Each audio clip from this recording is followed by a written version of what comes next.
अस्सलाम वालेकुम। आज हम बात करने जा रहे हैं टर्की स्टूडेंट वीज़ा की। टर्की एक बहुत ही हॉट डेस्टिनेशन है फॉर इंटरनेशनल स्टूडेंट्स। सारी दुनिया से टर्की में लोग पढ़ने के लिए आते हैं बिकॉज़ उनका जो एजुकेशन स्टैंडर्ड है वो बहुत हाई है और यूनिवर्सिटीज़ बहुत आउट क्लास हैं, वर्ल्ड क्लास यूनिवर्सिटीज़ हैं। कुछ ऐसी यूनिवर्सिटीज़ भी हैं जो पिछले 2-2 3-3 सौ साल से कायम हैं और उनकी एक बड़ी अच्छी वर्ल्ड रैंकिंग भी है।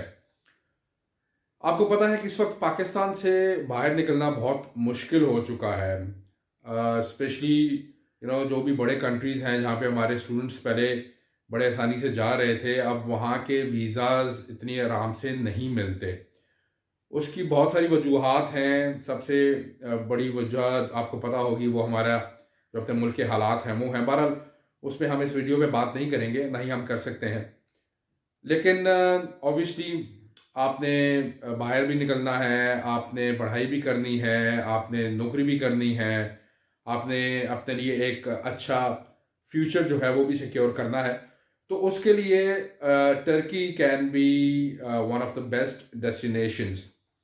वो इस तरह से कि टर्की में वोकेशनल कोर्सेज में भी आपका एडमिशन हो सकता है और इसके अलावा बैचलर्स में, मास्टर्स में और इवन पीएचडी में भी। जो फ़ीस स्ट्रक्चर है टर्की का वो बहुत ज़्यादा रीज़नेबल है।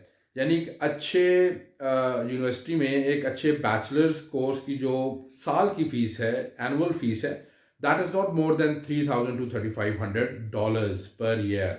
जी हाँ, एक साल की। तो ये उनकी टोटल फ़ीस है। आप नेक्स्ट ईयर अगर आप मेहनत करते हैं, आप प्रूव करते हैं, तो आपको स्कॉलरशिप भी अप टू 50% तक मिल जाता है आपके अगले साल के लिए।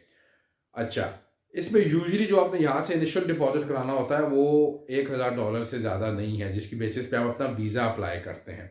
आपके डॉक्यूमेंट्स कंप्लीट होते हैं, बैंक स्टेटमेंट वगैरह होती है, तो आपको वीज़ा आराम से मिल जाता है। वीज़ा रेशो बहुत अच्छी है। ओके, इसके अलावा जब आप वहाँ जाते हैं तो जॉब अपॉर्चुनिटीज़ भी काफ़ी हैं। ऐसा नहीं है कि वहाँ पे जॉब अपॉर्चुनिटीज़ नहीं हैं। अगर आप काम करने वाले हैं तो आपको बड़े आराम से जॉब मिल जाती है, जिसमें आप आराम से 15,000, 16,000, इवन 20,000 लीरा महीने के कमा लेते हैं, जो कि पाकिस्तानी 1.5-2 लाख रुपया बन जाता है, जिससे आप आराम से वहाँ पे सर्वाइव कर सकते हैं, क्योंकि कोई इतना ज़्यादा महंगा मुल्क तो वो है नहीं। और फिर आप अगेन आफ्टर 1 ईयर 2 ईयर्स आप इंटरनेशनल स्टूडेंट एक्सचेंज प्रोग्राम्स में और भी किसी कंट्री में ट्रैवल कर सकते हैं। जैसे किसी यूरोपियन कंट्री में आप जा सकते हैं, आप किसी अमेरिकन कंट्री में जा सकते हैं। अच्छा, जो मास्टर्स है, मास्टर्स की जो टोटल ड्यूरेशन है वो यूजुअली होती है 1.5 साल, 1.5 ईयर्स। तो एक अच्छी यूनिवर्सिटी की जो फीस है इस पूरे कोर्स की वो होती है अगेन 3500 से $4,000 पूरे कोर्स की फ़ीस, पर सेमेस्टर नहीं, पर ईयर नहीं, पूरे कोर्स की जो 1.5 साल का होता है।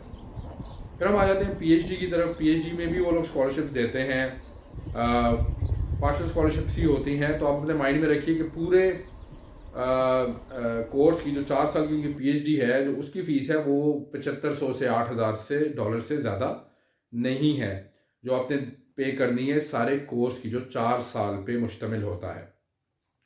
ओके, आइल्स की आपको ज़रूरत नहीं है, क्योंकि ज़्यादातर कोर्सेज जो हैं वो टर्किश लैंग्वेज में होते हैं। तो अपने माइंड में रखिए कि पहले आपको 6 महीने या 1 साल का टर्किश लैंग्वेज कोर्स भी करना पड़ सकता है। अगर आप किसी इंग्लिश मीडियम कोर्स में एडमिशन लेते हैं तो उसकी फ़ीस थोड़ी सी ज़्यादा होती है, $500-700 टर्किश लैंग्वेज के मुकाबले में। लेकिन उसमें भी आपको आइल्स की ज़रूरत नहीं है। लेकिन उनका यूनिवर्सिटी का अपना एक एग्ज़ाम होता है इंग्लिश का, जो पहले आपसे लेते हैं। अगर आप वो एग्ज़ाम पास कर लेते हैं तो आपको डायरेक्टली इस प्रोग्राम में एडमिशन मिल जाता है। अगर नहीं करते तो फिर अगेन आपको वो 6 महीने का या 1 साल का कोर्स करना पड़ेगा इंग्लिश लैंग्वेज का। तो please keep that in mind. तो जैसे मैंने कहा कि वीज़ा रेशो बहुत अच्छी है, टर्की डेस्टिनेशन भी बहुत अच्छा है। आपको ये फ़ायदा होगा कि आपको यहाँ से पाकिस्तान से भी सारा प्रोसेस जो है वो आप करवा सकते हैं हमारे थ्रू। और जब आप टर्की पहुँचते हैं तो वहाँ पे भी आपको किसी किस्म की कोई रुकावट फेस नहीं करनी पड़ेगी, कोई मुश्किल आपको नहीं आएगी इंशाल्लाह, बिकॉज़ हमारी कंपनी वहाँ पे काम कर रही है। आपको एयरपोर्ट पिकअप से लेकर आपकी जो अकोमोडेशन है, हॉस्टल है, वो अरेंज करके दिया जाता है। आपके रेजिडेंस परमिट पे काम किया जाता है, आपको वीज़ा एक्सटेंड करा के दिया जाता है और आपको ये सारा कुछ सर्विसेज जो हैं वो हमारी कंपनी देती है। तो आपको किसी किस्म की कोई टेंशन की ज़रूरत नहीं है कि आप कैसे जाएंगे एयरपोर्ट से, आपकी रिहाइश का क्या होगा, आपकी वीज़ा का क्या होगा, आपके रेजिडेंस परमिट का क्या होगा, क्योंकि ये सारी वो चीज़ें हैं जो आपने वहाँ पे जाके करनी है, जिसकी बेसिस पे आप अपना वीज़ा एक्सटेंड कराएंगे, जिसकी बेसिस पे आप कोई जॉब ले सकते हैं, जिसकी बेसिस पे आप वहाँ पे लीगली रह सकते हैं। क्योंकि यहाँ से तो आपका ज़ाहिर ऑब्वियसली 2 महीने या 3 महीने का वीज़ा लगेगा, तो सब कुछ आपने वहाँ पे फिर बाकी टर्की में जाके करना है। तो अगर आप इंटरेस्टेड हैं तो फरवरी इनटेक में आपका अभी एडमिशन हो सकता है। आप हमारे ये नीचे दिए गए व्हाट्सएप नंबर्स पे हमसे रब्ता कर सकते हैं और फ़ौरन हमारी टीम की तरफ से आपको एक डिटेल्ड जवाब दे दिया जाएगा। So hurry up and grab your seat in Turkey. Thank you very much.